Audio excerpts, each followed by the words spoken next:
নিখোঁজের দীর্ঘ 1 মাস 5 দিন পর যশোরের শার্শায় এক যুবকের অর্ধগলিত মরদেহ উদ্ধার করা হয়েছে। পরকীয়া ও পাওনা টাকার বিরুদ্ধে পরিকল্পিতভাবে তাকে হত্যা করে মরদেহ পুঁতে রাখা হয়েছিল গোয়াল ঘরে। এই লোমহর্ষক ঘটনায় জড়িত এক দম্পতিকে আটক করেছে পুলিশ।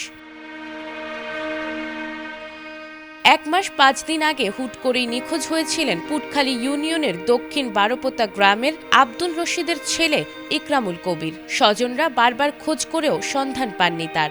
অবশেষে শনিবার রাতে শার্শার বসতপুর পূর্বপাড়া গ্রামের একটি বাড়ির গোয়ালঘরের মাটি খুঁড়তেই বেরিয়ে আসে তার অর্ধগলিত মরদেহ।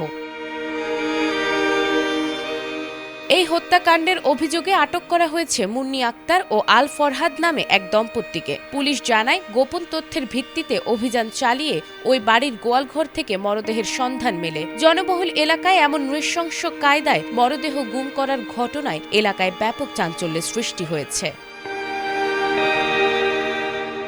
প্রাথমিক তদন্তে পুলিশ জানতে পেরেছে, পরকীয়ার সম্পর্ক এবং পাওনা টাকা নিয়ে বিরোধের জেরে এই হত্যাকাণ্ড ঘটে থাকতে পারে। শার্শা থানার অফিসার ইনচার্জ ওসি মারুফ হোসেন জানান, মরদেহ ময়নাতদন্তের জন্য যশোর জেনারেল হাসপাতাল মর্গে পাঠানো হয়েছে। আটককৃতদের জিজ্ঞাসাবাদ করা হচ্ছে এবং এই ঘটনার পেছনে আরও কেউ জড়িত আছে কিনা তা খতিয়ে দেখা হচ্ছে। নিহত ইকরামুল কবিরের পরিবার এখন বিচার চেয়ে শোকে পাথর।